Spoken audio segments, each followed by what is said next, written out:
Next, I cordially welcome Professor Dr.A.Joseph Dorairaj, sir, is Dean of the School of English and Foreign Languages, former Vice-Chancellor of Gandhigram Rural Institute. He was Fulbrighter in 2014 and visited educational institutions in Washington, D.C., New York, and Miami, and an Erasmus Mundus visiting scholar at KU in 2015. He conducted a month-long teacher training program in Kandy, Sri Lanka in August 2007. He has edited 2 books, critical essays on Indian English poets in 2015 and essays on Gandhi in 2019. He was a visiting professor of English at Osmania University in 2016. He is the founder editor of Gandigram Literary Review. He is an assessor for NAC since 2010 and was involved in the preparation of NAC's revised methodology. He has assessed 31 colleges and universities all over the country and 13 as the chairperson of NAC PT. Under his guidance, 11 of them completed PhD and 63 of them completed MPhil. He has adjudicated 50 PhD theses and reviewed several books. Sir, the session is handed over you, sir. Good afternoon, dear friends. Dr. P. Sundarapandian, Principal, VHNSN College, Professor K. Muthuchelian, former Vice-Chancellor, Periyar University, Salem, and currently the Pro Vice-Chancellor, Dayananda Sagar University, Bangalore, Professor S. Sudalai Muthu, former Vice-Chancellor, Alagappa University, Karaikudi, currently Vice-Chancellor, Karpagam University, Coimbatore, Dr. N. Jaykumaran, Dean of Research, VHNSN, and also the program coordinator for this 5-day SPP, and the Professor Marishwari, who is coordinating this program. And ladies and gentlemen, good afternoon to all of you. Now, dear friends, I'll be talking on benchmarking and higher education. And for the sake of convenience, I have divided my presentation into 4 units. In the first unit, I will be answering 3 questions. And what are the 3 questions? What is benchmarking? What are the different types of benchmarking? And why should we do benchmarking? So that is the first part of my presentation. And in the second part of my presentation, I'll be highlighting the close connection that exists between benchmarking on the one hand and best practices on the other. And I will also be very briefly talking about benchmarking and higher education, and that is in the second part of my presentation. The third part of the presentation, I'll be answering 2 questions. The best institutions in the world and the best institutions in the country, those colleges, those universities which have scored A+ and A++. What do these institutions possess? What is it that we can learn from them? Plus, I'll be answering one more question. What benchmarks can you set for your own college or for your own university? And that is the third part of my presentation. And in the last part of my presentation, I'll be talking about the key role played by IQSE with regard to benchmarking. So this is the outline of my presentation. Now let me move on to the first part of my presentation. Now in the first 2 slides, I'll be talking about the term benchmarking itself. As we all know, the term benchmark or the term benchmarking has got 2 meanings. One is a literal meaning and the other is a metaphorical or a figurative meaning. Now, when we talk about the dictionary meaning or the literal meaning of the term benchmark or the term benchmarking, we have to turn to geology and geography. Okay, so because this is the origin of the term benchmarking.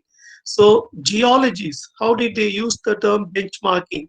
Geographers, how did they use the term benchmarking? So that would answer the question, what is the literal meaning of the term benchmarking? In other words, in geology, in geography, the term benchmarking is used as reference points. Anyway, let us not be worried about the origin of the term benchmarking and how it was used by geologists and geographers. We are more worried about the metaphorical or the figurative or the implied meaning of the term benchmarking. I mean, we want to talk about the origin of the term benchmarking in the applied sense, in the metaphorical sense, then we have to travel back to the United States of America. Sometime in the 1970s, what happened was Xerox company. Xerox was a company, and even today they exist. They produce copiers, photocopiers. They were the number one company in the United States of America. So they produce the largest number of photocopiers. So they occupy the number one position in the United States of America. But what happened was, towards the later part of the 1970s, they faced a stiff competition from the Japanese company Canon. As a result of which, Xerox, which was number one in the United States, they dropped to number two, number three, and Canon, the Japanese product, the Japanese company, they became number one. So against this backdrop, Xerox company, they wanted to introspect as to what went wrong because they wanted to regain the number one position. It was in this context that Xerox company in the United States of America pioneered the process of benchmarking. So what exactly is benchmarking? How do we define benchmarking? If you look at the screen, I have given you three definitions of benchmarking. Now, the second definition of benchmarking is taken from the manual prepared by NAC. The third one is from a management book. Now, according to NAC, what is benchmarking? According to NAC, this is how a benchmarking is defined. It is an example of good performance that serves as a standard for comparison of one's performance. It is a technique in which an institution, could be a university, could be an autonomous colleges, could be an affiliated college, a technique in which an institution measures its performance against the best of others. In other words, what does NAC say about benchmarking? It is an example of good performance. It is a calculation of good performance. It is a measurement of good performance. In other words, imagine there are two colleges, A and B. A has got only B grade and B has got A grade. So which means B, which has got a B grade, sorry, A, which has got a B grade, has something to learn from A because A has got a higher grade or a better grade than A. So according to NAC, benchmarking is a technique using which an institution, a college or a university can better its performance. So this is the definition of benchmarking according to NAC. Now I have one more definition of benchmarking, and this has been taken from a management manual, according to which benchmarking is a structured process for learning from the practice of others, internally and externally. And who are the others? They are the leaders in the field or with whom legitimate comparisons can be made, which means, according to NAC, one college can learn from another college. One university can learn from another university. So NAC confines itself when it talks of benchmarking to educational institutions, higher educational institutions, whereas in management circles, it could be an institution, it could be a company, it could be a product. So company A can learn from company B. Company product A can learn from product B. So ultimately, what is benchmarking? Benchmarking is comparison of performance, where an institution can learn from other institutions so that it can become a better institution.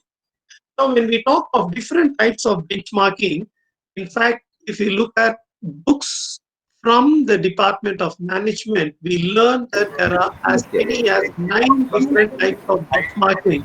But let us not worry about all the different types of benchmarking. We will focus only on 3 types of benchmarking. We have internal benchmarking.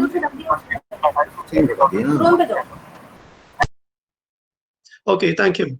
We have internal benchmarking, we have external benchmarking, we have process benchmarking, we have performance benchmarking, and the last one, best-in-class benchmarking. But please remember, if you go to management manuals and books on management, they make it very clear that there are as many as 9 different types of benchmarking. But anyway, we are not approaching benchmarking from a management point of view.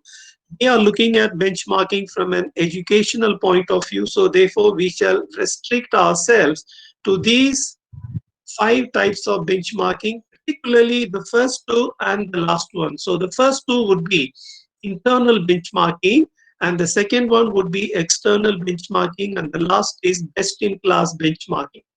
So which means we have 3 questions. What is meant by internal benchmarking? Question number 2, what do we mean by external benchmarking, and what is the meaning of best in class benchmarking?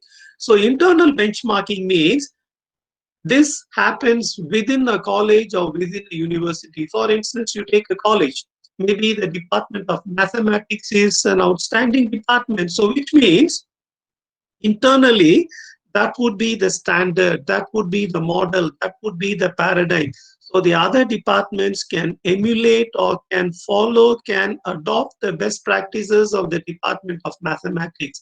So this is meant by internal benchmarking. Now, what is the meaning of external benchmarking? External benchmarking, let us take Madurai, or let us take Chennai, or let us take Delhi. Okay, in Delhi, there are so many colleges. There are dozens of colleges. So we find which is the best college. Okay, Miranda House is the best college. Or St. Stephen's is the best college. Or Lady Shri Ram is the best college.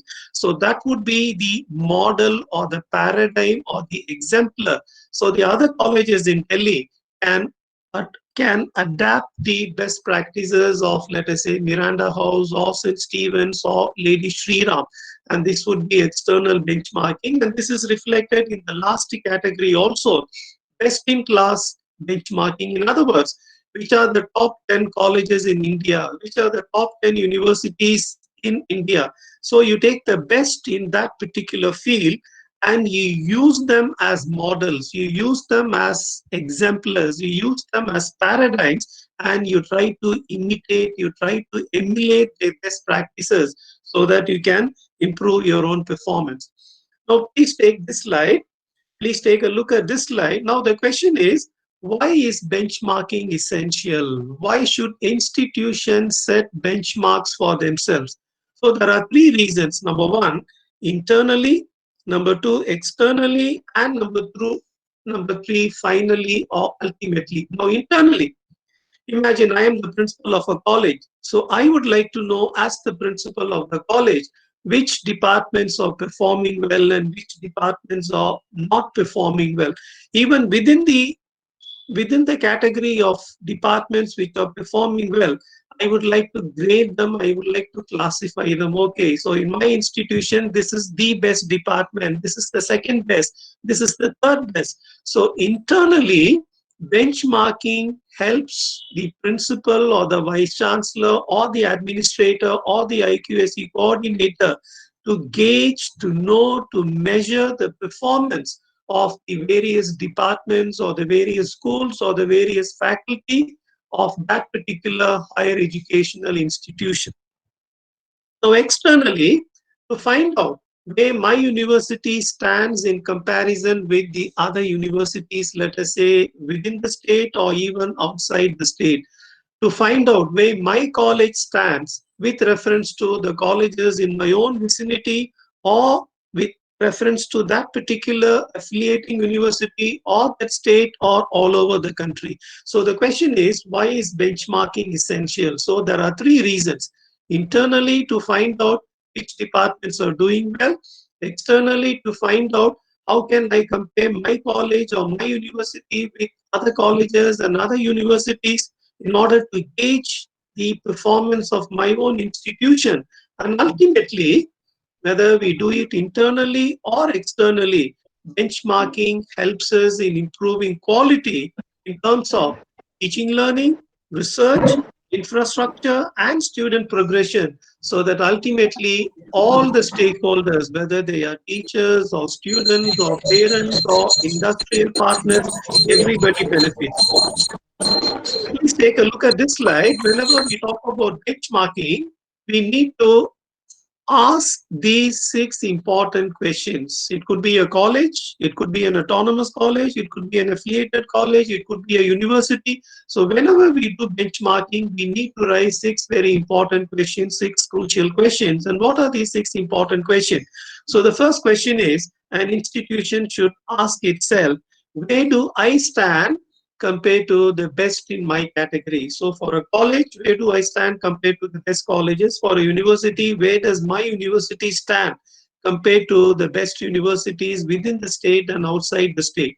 Okay, so once you know where you stand, now the next question is, okay, so this is where I am placed, this is where I am positioned. From here, where do I want to go, where do I want to travel, what level do I want to attain? And the third question, okay, so for me, who is the model, who is the exemplar, who is the paradigm? Obviously the model cannot be a B institution or a B plus or a B plus plus institution. Obviously the model or the exemplar or the paradigm has to be either an A plus or an A plus plus institution. Okay, so once you have identified the model that you want to imitate, then you need to ask yourself, how did that particular college, it could be Miranda House, it could be St. Xavier's Calcutta, it could be Anjak in Sivagase, it could be St. Joseph's College Trichy, it could be St. Xavier's College Palemkote, it could be Ferguson College Pune, because these are the best institutions and they have got A++. So the question is, how did they achieve this A++? How did they achieve this distinction? What are their best practices? What is it that I can learn from these institutions?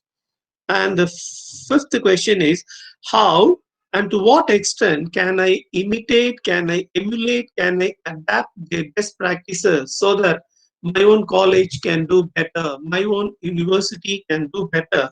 And when I try to follow, when I try to adapt the best practices of these high performance institutions, what are the challenges that I most likely to face, and what strategies do I have to overcome these difficulties? So ladies and gentlemen, that marks the end of the first part of my presentation. So basically I have answered three questions. So the first question is, what do we mean by benchmarking? What is the origin of the term? What does it mean in the literal sense and in the metaphorical sense? And having answered the question, what is benchmarking, I talked about the different types of benchmarking, and ultimately I also underlined the need as to why benchmarking is essential. Now, having completed the first part of my presentation, I would like to move on to the second part of my presentation. So in the second part of my presentation, I would like to touch upon two important topics. And what are the two important topics that I would like to touch upon? Number one, what is the connection? What is the association between benchmarking on the one hand and best practices on the other? Because there exists a very close and intimate association between best practices and benchmarking. I, I, I will highlight that. After that, in, after that, using a very broad framework, I would like to talk about benchmarking and higher education. Now, in this connection, I would like to refer to a manual that is available on the NAC website. This is a little outdated, but still it is a very good manual. Particularly the first chapter is extremely good, extremely readable. What NAC did was, some 15, 20 years ago, they collected the best practices of different institutions and they have brought it out as a book with a very good introductory essay by the then director of NAC, Professor Prasad, and Professor Anthony Stella. It is available on the net. I suggest that you go through this book. You get an idea of what are the different best practices of different institutions all over the country. But more than that, a theoretical analysis of the best practices. Okay. So now the question is, what is the connection between benchmarking on the one hand and best practices on the other? Now, a short while ago, I was referring to some institutions like Anjak in Sivagasi, St. Xavier's College, Palemkote, St. Joseph's College, Trichy, Lady Shri Ram in Delhi, or Miranda House in Delhi, or Ferguson in Pune, or St. Xavier's Calcutta. Now, these are considered the best institutions in the country, whether it is NAC assessment and accreditation or NIRF ranking. These are the best institutions. Now, the question is, how did they reach the top? How did they come to this position? How did they attain this rank? Now, I can give you any number of reasons. Okay, but one important reason is they have very good best practices. It is because of their best practices that they have reached this particular level. Now, ladies and gentlemen, I want you to remember, now if you look at the current NAC manual, and I was involved in preparing the current manual. Now, if you look at the current manual, you have best practices in the last category where you talk of best practices and institutional uniqueness or distinctiveness. This is in the seventh category, and NAC wants you to talk about two best practices. Now, if you look at the NAC manual that was practiced, let us say, some 10 years back. Now, I am with now NAC now for the last 10 years. Now, 10 years ago, when we went on PhD visits, we realized that NAC wanted best practices for every criterion. So, criterion one, curricular aspects, what are your best practices? Criterion two, what are your best practices? Criterion three, research, what are your best practices? So, which means every criterion NAC wanted the best practices. Now, the reason is very simple. It is because of the best practices that the institution has gone up as far as its performance and ranking is concerned. Okay, so which means we need to ask what is the connection between best practices and best perform and benchmarking. Now, what exactly do we mean by best practices? Okay, if I can define a best practice pragmatically, I would say a best practice is a practice that produces better performance or superior performance or outstanding performance. And because a best practice produces outstanding performance, it is considered a benchmark. Okay, now if you want a technical definition, please look at the last portion of the slide. I have taken this from a management book. Benchmarking's real benefit comes from understanding the practices, the best practices that permit the performance and the reasoned transfer of the best practices to the organization. So, which means this slide has made it abundantly clear that there is a close connection between benchmarking on the one hand and best practices on the other. Now, please take a look at this slide. I have taken the ideas, I have borrowed these ideas. There are 6 key ideas in this slide. All the 6 ideas have been borrowed from the NAC manual, not the current one, but the earlier one, because edited by Professor Prasad and Anthony Stella. Now, when they talk about the best practices, they talk about 6 key ideas.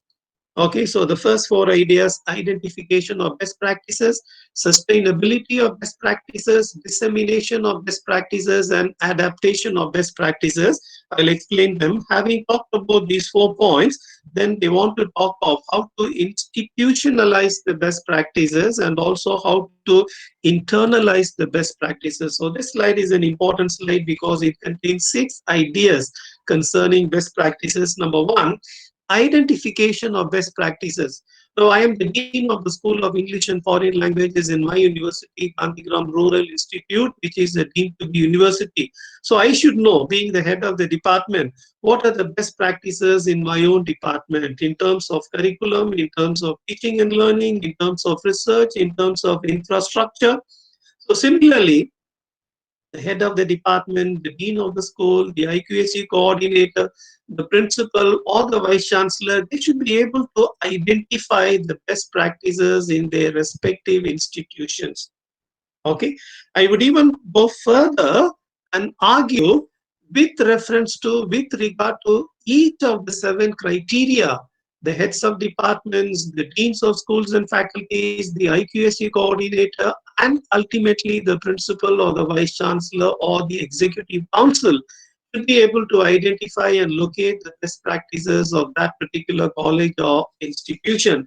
And once you have identified the best practices, once you find that, okay, with regard to curriculum, this is the best practice, with regard to research, this is the best practice, with regard to extension, this is the best practice, now you should sustain these best practices. You should be able to sustain them because they are best practices. They are not ordinary practices. They are not mediocre practices. They are the best practices. So therefore, you should be able to sustain them. Not only should you sustain them, you should take efforts to disseminate. Okay, neighboring institutions, please watch out. These are our best practices. Okay, so you can tell the affiliating university, okay, these are our best practices. So you should be able to sell, you should be able to disseminate the best practices, and the best practices of other colleges and other universities, you should be able to adapt them. Not wholly, okay, so with whatever possibilities are available, you should be able to emulate or adapt the best practices of other colleges and other universities, other higher educational institutions. Now, if you look at the bottom part of the slide, I have talked about two important concepts: institutionalization of the best practices and internalization of these best practices. So, what do they mean? So, I have used two terms: internalizing and institutionalizing. What is the meaning of internalizing? Every member of the department, every member of the school, every member of the college, or every member of the university should have internalized or personalized these best practices. Or to put it differently, they should constitute the ethos of the college or the university. It should be in the air. Everyone should breathe in the ethos of the college, which talks about the best practices. And this is the meaning of internalizing. It becomes part of your system. Okay, so that is the meaning of internalizing. And a step in this direction is institutionalizing the best practices. In other words, you officially mandate, as far as this college is concerned, as far as this university is concerned, as far as research is concerned, as far as evaluation is concerned, as far as finance is concerned, these are the best practices. So you institutionalize it, you formalize it. Okay, so ladies and gentlemen, this is an important slide because it has talked about the connection between best practices and benchmarking, and how to identify best practices, how to sustain them, and how to sell your best practices. And at the same time, you have the humility to adapt some of the best practices of other colleges and universities. And ultimately, you need to institutionalize and internalize. Now, the next two slides very briefly talk about benchmarking with reference to higher education. Now, if you look at NAC, Professor Muthuchelian has already talked about it eloquently, very clearly, that NAC operates on the basis of 7 criteria, 34 key indicators in the case of universities, and autonomous colleges, 31 or 32 in the case of affiliated and constituent colleges, depending on whether it is a UG institution or a UG and PG institution. So you have the criteria, you have the key indicators, and you have the metrics, qualitative metrics and quantitative metrics. Okay, now if you look into each criterion, you have the key indicators. What are these key indicators? Key indicators are best practices, indication of best practices. Okay. Now you go to the third bullet. The third bullet makes it very clear. Benchmarking is an important process. Benchmarking is an important methodology as far as higher educational institutions are concerned, with respect to curricular framework, with respect to learning outcomes, with respect to learning environment, with reference to quality of research, with reference to infrastructure, with reference to student support and progression. Okay, so which means benchmarking is important, is essential, is crucial as far as higher educational institutions are concerned.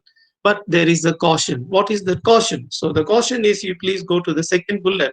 Whenever you talk of benchmarking, or whenever you talk of comparisons, or whenever you talk of emulating and adapting, you should be very clear that The comparison is within a particular segment or particular category or a particular domain. I'll give you two examples. Now, it is not fair to compare a college with an IIT. Okay, the IIT, the funding is different, the infrastructure is different, human resources are different, whereas in the college, funding is limited, human resources are limited. So everything is limited, everything is finite. So when you want to benchmark, when you want to compare, see to it that there is a common basis or a common platform. Similarly, within an institution, within a college or a university, is not fair, it is not proper to compare a teaching department with a non-teaching department. Now, having said this, I would like to move to the next slide, which talks about ultimately what is the benefit of benchmarking. If you go to the last bullet, I make it very clear. The ultimate benefit of benchmarking, particularly with regard to higher education, is this: you create, you evolve a national laboratory or a world laboratory for new ideas, and for once you have identified what are the new ideas and what are the best practices, then maybe you can take the next step of forging collaboration. For instance, what do I mean by this? I'll give you a couple of examples. You find out that in Melbourne University, they have a very interesting system of evaluation. So you think, why don't I adopt this particular system of evaluation? Maybe not wholesale. I will try to modify it. I will try to adapt it to suit my own college or my own university. So this is the meaning of creating a national or a world laboratory for new ideas and collaboration. I'll give you one more example. As I said, some 15, 20 years ago, NAC brought out a manual of some of the best practices of different institutions all over the country. Now, this could be at a global level also. We have something to learn from Germany. We have something to learn from Australia. We have something to learn from Nigeria. We have something to learn from Canada. So that is why benchmarking is essential, because ultimately it creates a pool of ideas, a pool of resources, a pool of insights, which other institutions can freely borrow, adapt, so that they can better their own performance. So, ladies and gentlemen, that marks the end of the second part of my presentation. So, in the second part of my presentation, I have focused on two key ideas. Number one, what is the connection between benchmarking and best practices? Now, the connection is obvious. Because of the best practices, an institution has got A plus or A plus plus or the top 10 NIRF ranking. So therefore, if other institutions can also adapt these best practices, their ranking would definitely improve. So therefore, I highlighted the connection between benchmarking and best practices, and I also threw some light on the role of benchmarking in higher education. Now, having said this, I would like to go to the third part of my presentation. Okay, now the third part of my presentation, there are two key ideas. The best institutions in the world at the global level, at the international level, the best institutions in India. So ultimately, we are talking of the best institutions, whether at the national level or at the international level. So the question is divided into two parts. What do the best institutions have or possess, and what is it that I can learn from these institutions? What I have done is I have divided the presentation, the third part of my presentations, into two: at the international level and at the national level. Now, at the international level, particularly with reference to the United States of America, we have the Ivy League institutions. They are considered the best in the United States of America. And even at the global level or at the international level, they are considered outstanding institutions. In other words, something that we can look up to and something that we can learn from these institutions. So when we talk of the Ivy League institutions in the United States of America, we have 8 Ivy League institutions. They are all situated on the northeastern coast, and they are all private universities, and the headquarters is in Princeton. And if you want me for some examples of Ivy League institutions, we have Princeton University, we have Columbia University, we have Yale University, we have Stanford University, we have Harvard University. So 8, and they are considered the best in the world. Harvard for management supposed to be the best. Yale or law supposed to be the best in the world. Columbia supposed to be the best or one of the best as far as humanities is concerned. Now the question is, what is it that makes these Ivy League institutions, whether it is Columbia or Cornell or Yale or Stanford, the best in the United States of America or the best in the world? Now, normally experts give 5 reasons as to why these 8 Ivy League institutions they shine.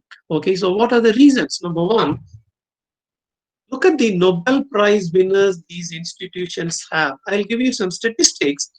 You go to Harvard, 160 Nobel Prize winners are there. You go to MIT, 97 Nobel Prize winners are there. You go to Columbia, an Ivy League institution. So far, it has 96, including our own Abhijit Banerjee, who got the Nobel Prize for Economics last year. You go to Stanford, 83 Nobel Prize winners. You go to Yale, supposed to be one of the best for law in the entire world, 62. So, which means look at the number of Nobel Prize winners and the Fields medalists. Outstanding number, outstanding figure. The second reason, look at the diversity, look at the international students, look at the international faculty. Look at our own universities. Okay, so faculty. How many foreigners do we have on the faculty? Practically zero, maybe except a couple of ISers and IITs. We do not have any foreigners as staff, as faculty. Look at our students. Do we have international students? Even if we have international students, do we have North American students? Do we have Canadian students? Do we have European students? So look at the diversity of the Ivy League institutions and look at the research output, the impact factor, the H index. And the fourth one is these Ivy League institutions, whether it is Yale or Stanford or Harvard or Cornell, they are good not only in academics, but they are outstanding in athletics and sports. And look at the alumni endowments. I already made it clear that these are private universities, they are not public universities, they are not government universities, so there is no government sponsorship. Okay, so how do they thrive? How do they flourish? How do they exist?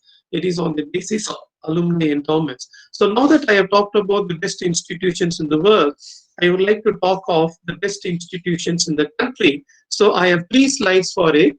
I would like to call it the A plus or the A plus plus institutions, like as I said, Anjak in Sivagasi or St. Xavier's College, Palinkote or St. Joseph's College, Trichy. They both in the recent fourth cycle, they got A plus plus, or Miranda House, Delhi, or Lady Shri Ram, or St. Stephen's, or St. Xavier's, Bombay, St. Xavier's, Calcutta, or Ashoka University.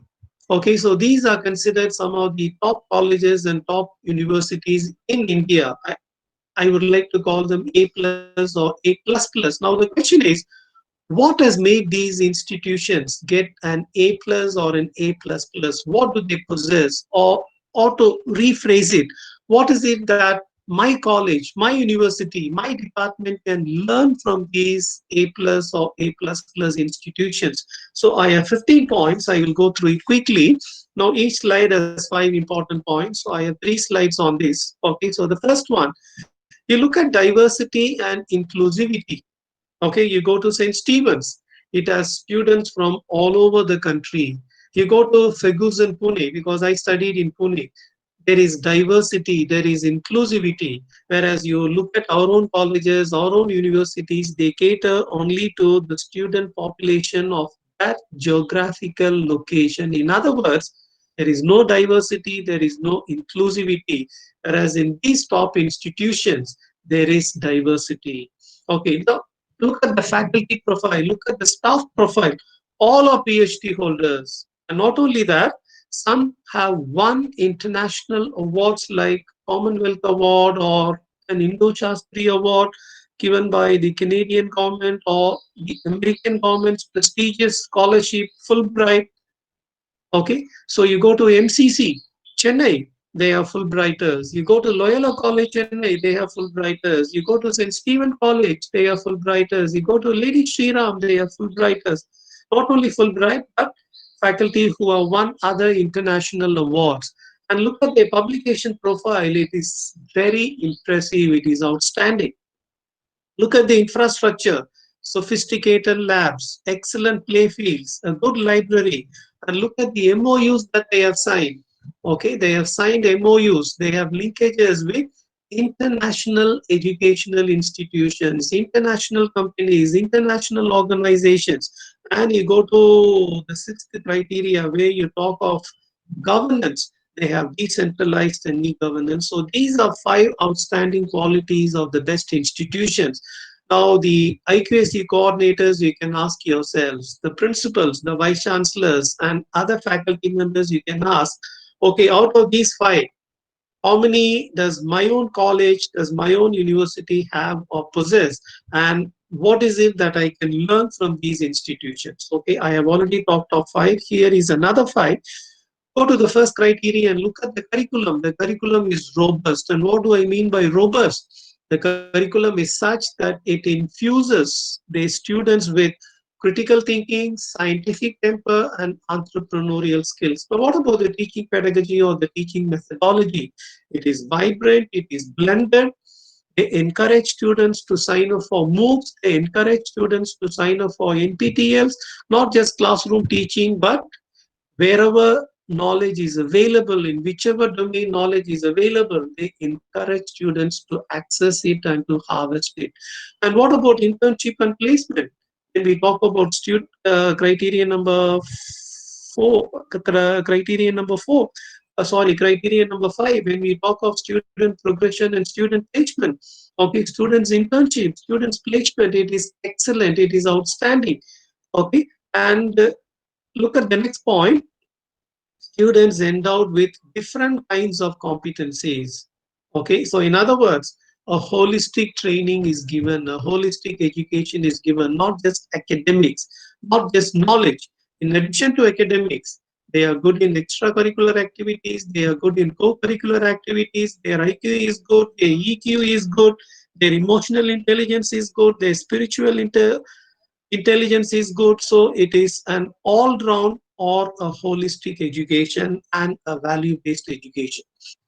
So go to the last slide and you look at, earlier we looked at the teacher profile and we found that all of them have PhDs and a handful of them have won international awards like Fulbright and Commonwealth. Now look at the student profile. The students, a large number of students have cleared national tests like NET, SET, JRF, Inspire, GATE, CAT. Okay, then they have a strong social commitment.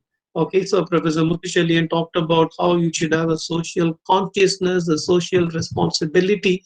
They are good in outreach activities, extension activities, and they have best practices for every criterion. They have a strong alumni presence and they promote student leadership. So, ladies and gentlemen, that marks the end of the third part of my presentation. So in the third part of my presentation, I basically answered two questions. What are the best institutions in the international arena? And what are the best institutions in the national arena? Now, why do I want to talk about it? The reason is simple. The reason is obvious and clear. We would like to talk of the best at the international level and at the national level so that we can know how they reached this position and whether by emulating their best practices, whether we can also push up our ranking by a peg or two, by a grade or two. So that was the purpose. Now I have completed three parts. Let me go to the last part. Okay, so far, largely it has been theoretical. I have been talking about benchmarking, I have been talking about best practices, I have been talking of the role of benchmarking in higher education. Okay, so now here are some 20 suggestions. Maybe not all 20 suggestions are relevant to you, but I am sure at the end of the session, at the end of the day, you will go home, you will go back to your desk, you will go back to your department or college or university, at least with a couple of suggestions. And these are implementable suggestions. They are not far-flung ideas. They are not theoretical, empty theoretical ideas or cliches. They are very much implementable ideas. So whatever applies to your department, whatever applies to your institution, so please pay attention to it. So this is the benchmark that you need to set for yourself. and this constitutes the last part of my presentation. So I will take 10 more minutes and finish it. So every slide, I have 4 slides on this. I would like to talk of 20 goals, and each slide would spell out spell out 5 goals. So now, as an institution, whether it is a college, whether it is an autonomous college or an affiliated college or a university, you should tell yourself, okay, in the next cycle, it could be the second cycle, could be the third cycle, could be the fourth cycle. I should aspire for a better grade, not just aspire. I should work towards attaining a better grade. Okay, in the last NAC accreditation, we got B plus. Okay, this cycle, the second cycle or the third cycle, we should aim for B plus plus. Or in the last cycle of NAC assessment and accreditation, we got E. Okay, this time it should be not A, it should be A plus. Okay, so that is the first target that you should have, the first benchmark that you should have for your own institution. Not only with reference to NAC, even with reference to NARF, you should aspire for a better ranking. Okay, last time it was outside 200, so we were not in the top 200 bracket. Okay, so this time I should come at least within 150, or imagine your rank was 121. Okay, so this time I should go at least by 10 notches. Okay, 121 to I can go up to 110. Now, last time it was 54. Okay, this time my rank should be in the 40s. Okay, so the first two are very much implementable, and this should be your aspiration in terms of NAC and also in terms of NARF. You should be able to better your own performance marginally, at least, or incrementally. Okay. Now, the third suggestion before the next cycle could be the second, could be the third, could be the fourth, particularly for the principals and the vice chancellors and for the IQSC coordinator. We should see to it at least a couple of teachers, they go outside the country, they go abroad on international fellowships. Now, ladies and gentlemen, I would like to insist on this because, as I said earlier, I am with NAC now for the last 10 years. Okay, so whenever we go on visits, in universities, we find, particularly in the science departments, in the science faculties, we find teachers, we find professors who have gone abroad on international fellowships. But then when we visit colleges, even city colleges, very few teachers have gone abroad on international awards or international fellowships. Unfortunately, this dimension is missing. Okay, but a lot of schemes are available, a lot of fellowships are available. The Australian government has got Endeavour, Germany has got DAD and Humboldt, the US has got Fulbright, then you have the Commonwealth, then the Canadian government has got Indo Shastri. All that you have to do is you have to encourage, you have to inspire your teachers to apply for these fellowships, and who knows, some of them may get selected. Okay, so this should be one of your benchmark. And related to this, you should also see to it that at least a few teachers, they have PDF. So once again, if you go to universities, the story is different. But then in colleges, the story is different. Whatever degrees they have got at the time of joining the college, okay, so they stop with that. Beyond that, they do not acquire degrees or diplomas or PDFs. Maybe in universities, they sometimes they join with PDF, and maybe even after joining the university, they try to do the PDF. So the principal or the IQAC coordinator or the head of the department should inspire, should encourage youngsters go for PDS. And the fifth one is for the principal. The principal should be in some national committee, because that is a recognition not only for you but for your institution. So there are 5 benchmarks. Okay, so this slide, another 5. Before the next cycle of NAC assessment and accreditation, all full-time teachers and all permanent teachers, that is those who do not have PhD degrees, they should acquire PhD degrees, so that when the NAC peer team visits your institution, let us say for the second cycle or for the third cycle, every teacher on campus should have a PhD. Okay, now the next suggestion, every full-time teacher to take up at least one research project during the cycle. Okay, I'm trying to be realistic. I did not say every year you should do a project, because I know it is difficult, particularly working in colleges, it is difficult. Okay, at least one per cycle, meaning one during the 5 years. Then every department to organize at least one proper international conference during the 5 year period. Okay, I would like to underline the word proper. Okay, you don't organize an international conference with the tourists who are visiting your city. Okay, so a proper international conference. And every year, every teacher to make at least one seminar presentation. And this is what I do as the dean of the faculty. I encourage the youngsters. Every year they should go for at least one paper presentation in a good seminar. Okay, hundreds of seminars are organized, but in a good seminar, and that paper should be converted into material for publication in a peer-reviewed journal. And every year, at least one student program in every department. Okay, so five more suggestions. So totally 10 suggestions, 10 benchmarks. And here are five more. Now, almost all colleges, even if you are an autonomous college, you are affiliated to a university, okay? And the university every year organizes cultural competitions, athletics, and sports competitions. Okay, so look at the top two suggestions. To get one of the top three ranks, or top four ranks, or top five ranks in sports, in cultural competitions in the university needs. Okay, so whenever the affiliating university organizes competitions, sports competitions, it could be a basketball tournament, it could be athletics, it could be singing competition, it could be culturals. So your institution should not only participate but also bag some prizes, bag some awards. And the third one, ensure that at least four or five, I'm being modest, the number could be higher, okay, at least four or five students they pass net, set, and maybe one or two JRF every year in every department. Every year in each department, at least two or three candidates defend their PhD thesis, and every department to undertake discipline specific extension programs. Now, this is very important because, once again, based on my experience, what I find is whenever we go on MAC peer team visits and when we ask them about their outreach activities, about their extension activities, invariably the answer is yes, we do a lot of extension activities. Yes, we undertake a lot of outreach activities. But what happens is the college as a whole, okay, they take up blood donation, they take up cleaning of the roads, laying of the roads, or cleaning the pond. These are the activities, okay.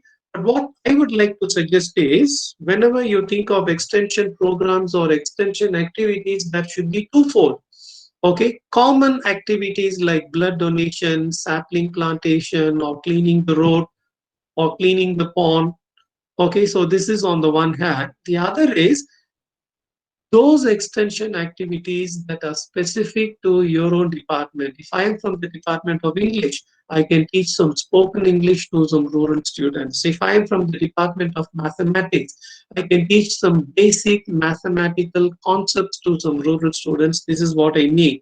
And here is the last slide as far as benchmarking is concerned. Particularly, you go to the first criterion wherein the question is, one of the questions is, have you introduced new courses? Okay, so what is the flexibility that is available as far as curriculum is concerned?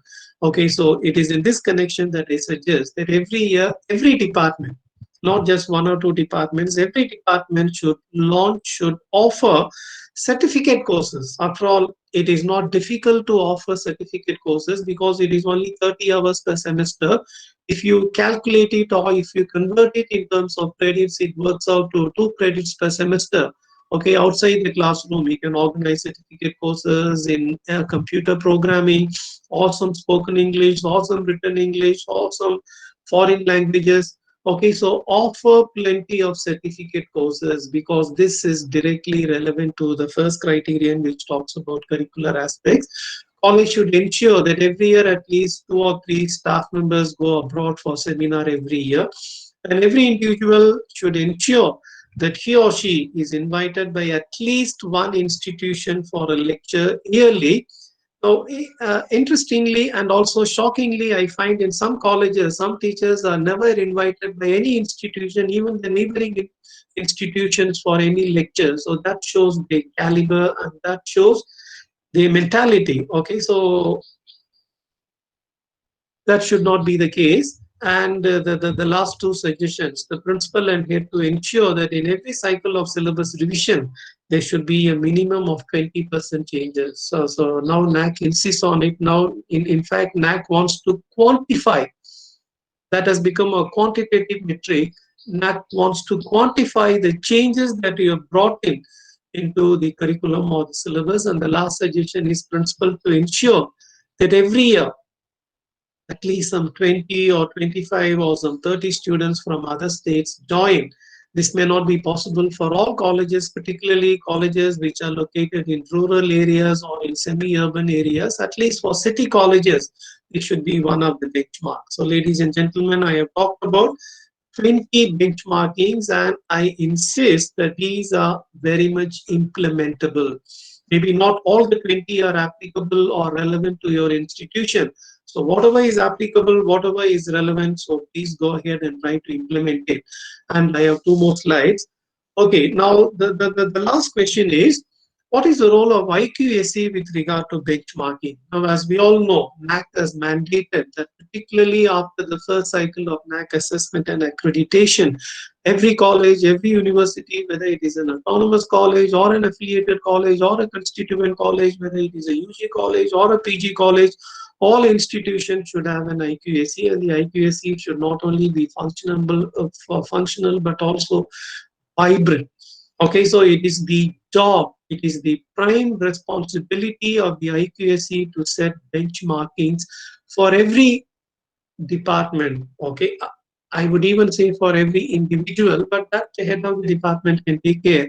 Okay, for the Department of English, these are the benchmarks. For the Department of Life Sciences, these are the benchmarks. For the Department of Mathematics, these are the benchmarks. Now, what I would suggest is the IQAC, for every criterion, for each of the 7 criteria, the IQAC can set at least 2 or 3 benchmarks, implementable, realistic benchmarks to be attained by the end of the academic year, not at the end of the cycle, but at the end of every year. And to monitor this, to monitor the progress, the IQAC should arrange for an academic and administrative audit, not every year, but at least once in 2 years or once in 3 years, to find out if the benchmarks that you have set for yourself, either individually or for the department or for the institution, how much of it have you attained, how much of it have you realized. Now, ladies and gentlemen, I have been so far talking about the positive side of benchmarking, but before concluding, this is my last slide. Before concluding, to be fair, I would also talk about some of the limitations of benchmarking. Okay, so in particular, I would like to talk about 2 limitations of benchmarking. Okay, now you straight away go to the last line. More than reaching the top, retaining that position is stressful. Now, Miranda House, they have been in the latest NARF ranking, they have got the first rank, adjudged the best college. Now they are under stress. They have tension. Why? Because next year the pressure is they have to retain it. Okay, so retaining the top rank or ranking is stressful, is tension filled, and this is one of the limitations of benchmarking. Okay, but more than that, I would like to talk about what is the meaning of ranking, what is the meaning of excellence. Okay, now based on my own experience, okay, so what is the meaning of excellence? Now, if you look into the dictionary, the Oxford Dictionary or the Cambridge Dictionary or the Chambers Dictionary, you get one meaning of the term excellence. Okay, but in real life, in practice, what is the meaning of excellence, particularly based on my own NAC experience? Okay, now I have been to IISc not for NAC visit, but for private visits. So I was talking to a professor who was the chairman of the Department of Inorganic Chemistry. So we were talking about excellence, we were talking about yardsticks, we were talking about parameters, we were talking about ranking. We had an interesting conversation, and he said, as far as IISc Bangalore is concerned, for us, excellence means this: every individual, whether he or she is from the Department of Life Sciences or Organic Chemistry or Mathematics or Engineering, okay, our target is, our benchmark is to get our paper published either in Nature or Science. Okay, so this is excellence for them. Now, I'll share with you my own experience. Some 5 or 6 years back, I went to a college in Assam from Guwahati. It was a 2 hour drive. Okay, a rural college, a minority college. And when we were conversing, when we had a conversation with the principal, he explained, he clarified what is the meaning of excellence for him. I have already explained what excellence means for an IA for an IISc professor. Now, whereas for this principal, he was not worried about publishing in Nature or Science. For him, if 50% of the girl students complete their degree, forget about first class or second class or third class, if they just complete their undergraduate program, that is excellence for him. So, which means excellence is relative. Okay, it means different things to different people. So this is the limitation of benchmarking. So which means, ladies and gentlemen, in my presentation, in the first part, I talked about what is the meaning of benchmarking, what are the different types of benchmarking, and why is benchmarking essential. And in the second part, I highlighted the connection between benchmarking on the one hand and best practices on the other. And in the third part, I talked about the best institutions at the national level and at the international level and their attributes, so that we can learn, we can invite some of their best qualities. And in the fourth part of my presentation, I gave some 20 suggestions, some 20 implementable realistic benchmarkings, and I also highlighted the role of IQAC in benchmarking. And please take a look at the last slide of my presentation. I would like to conclude with these words. Benchmarking is a continuous process and activity. Why? For every time the bar is raised, there are better models for emulation. And what exactly do I mean by this? Please allow me to give two examples. Now, I am a sports person. Okay, particularly, I am particularly fond of tennis, lawn tennis. Now, if you are a tennis player or you are a tennis fan, you know the best player in the world is Roger Federer, because so far he has got 20 Grand Slams. Okay, and Nadal is close behind with 19 and Djokovic with 17. Okay, so as of today, the benchmark with reference to lawn tennis is Federer. But next year, 2021 or 2022, if Nadal overtakes Federer or if Djokovic overtakes both Federer and Nadal, then the benchmark is changed. So that is why I would like to talk about benchmarking as a continuous process and activity. Or if you want me an academic example, right now Miranda House in the NIRF ranking, right now Miranda House is the best college. So we would like to look at their profile, we would like to look at their SSR, we would like to look at their best practices, because they are the best college in India as of today. But next year, some other college occupies that rank, then we have another model for adaptation and emulation. So before I conclude, I thank the organizers for this wonderful opportunity given to me to dialogue with my own friends in the academic fraternity. In particular, I thank Professor Muthuchelian, because he was the one who invited me and inspired me to do this presentation. So thank you, Professor. Thank you, ladies and gentlemen. Thank you, VHNSN. Thank you, one and all. Thank you, sir, for your excellent talk.